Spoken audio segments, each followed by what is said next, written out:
మనము ఇప్పుడు ఒబెసిటీ గురించి మనము చర్చించబోతున్నాము. ఒబెసిటీ అంటే స్థూలకాయం. స్థూలకాయం అంటే దానికి మనం ఏ విధంగా నిర్వచించగలుగుతాము? మనకు ఒక ప్రామాణికాలు ఉన్నాయి ప్రతి ఒబెసిటీకి. Weight by height meter square అని ఒకటి ఉందన్నమాట. దాని ప్రకారము బిఎంఐ 18.5 నుంచి 25 మధ్యలో ఉన్న వాళ్ళని నార్మల్ బిఎంఐ అంటారనమాట. మోర్ దాన్ 25 to 30 వరకు ఉన్న వాళ్ళను ఓవర్ వెయిట్ అని, 30 అబోవ్ ఉన్న వాళ్ళను ఒబెసిటీ అంటారనమాట.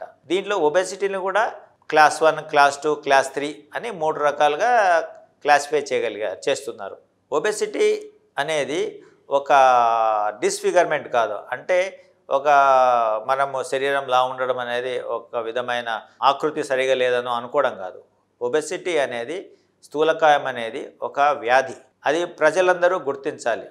ఎప్పుడైతే స్థూలకాయము లేదా ఒబెసిటీని మనము ఇది ఒక డిస్ఫిగర్మెంట్గాను అనుకుంటామో, సాధ్యమైనంత వరకు చాలామంది ఏమవుతుందిలే ఒబెసిటీ ఉన్నది వల్ల మనకు నష్టమేం లేదు అనుకుంటాము. But obesity is the mother of all diseases. Obesity వల్ల ఎన్నో రకాల జబ్బులకు గురి అవుతున్నారు మన సామాన్య ప్రజానీకం. ఒబెసిటీ వల్ల వచ్చే జబ్బులు ఏంటంటే డయాబెటీస్, హైపర్ టెన్షన్, డిస్లిపిడియమియా అంటే కొలెస్ట్రాల్ ఎక్కువ కావడం, దాంతోపాటు ఇన్ఫర్టిలిటీ ప్రాబ్లమ్స్, హెడ్ఏక్, ఇట్లా ఎన్నో నీ జాయింట్ పెయిన్స్, నిద్ర సరిగా రాకపోవడం, నిద్రలేమి, ఇటువంటి ఎన్నో సమస్యలు, హెర్నియాలు, ఇవన్నీ ఒబెసిటీ వల్ల ఎక్కువ అవుతాయి.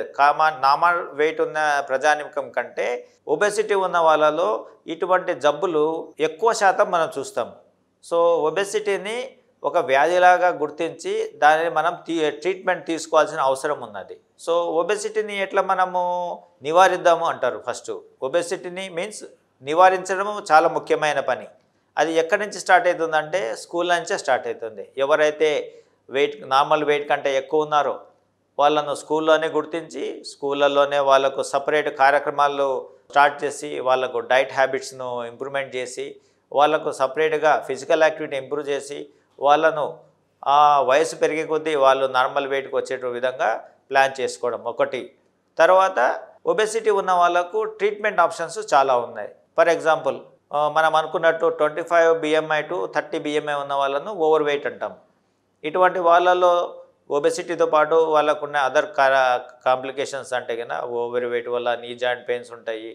యూజువల్గా మన యంగ్స్టర్స్లో చూస్తుంటాము వాళ్ళకు కార్డియాక్ ఇష్యూస్ కానీ. ఇటువంటి వాళ్ళను వెయిట్ తగ్గించడానికి ఫస్ట్ మనము డైట్ అండ్ ఎక్సర్సైజ్ ద్వారా మనం చేసుకోగలుగుతాం. మోర్ దాన్ 30 BMI ఉన్న వాళ్ళకు యాక్టివ్ ఇంటర్వెన్షన్ అవసరమవుతుంది. యాక్టివ్ ఇంటర్వెన్షన్ అయితే మినిమల్ ప్రొసీజర్స్ లైక్ ఎండోస్కోపీ ద్వారా కొన్ని ప్రొసీజర్స్ ఉన్నాయి, బెలూన్ అటువంటివి. తర్వాత సర్జరీస్ ఉన్నాయి.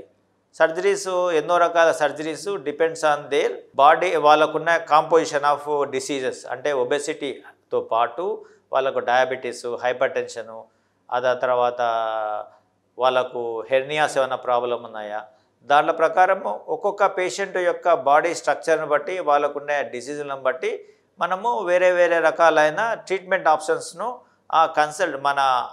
మీరు ఏ డాక్టర్ అయితే కలుస్తారో ఆ స్పెషలిస్ట్ మీకు డిసైడ్ చేయగలుగుతాడు.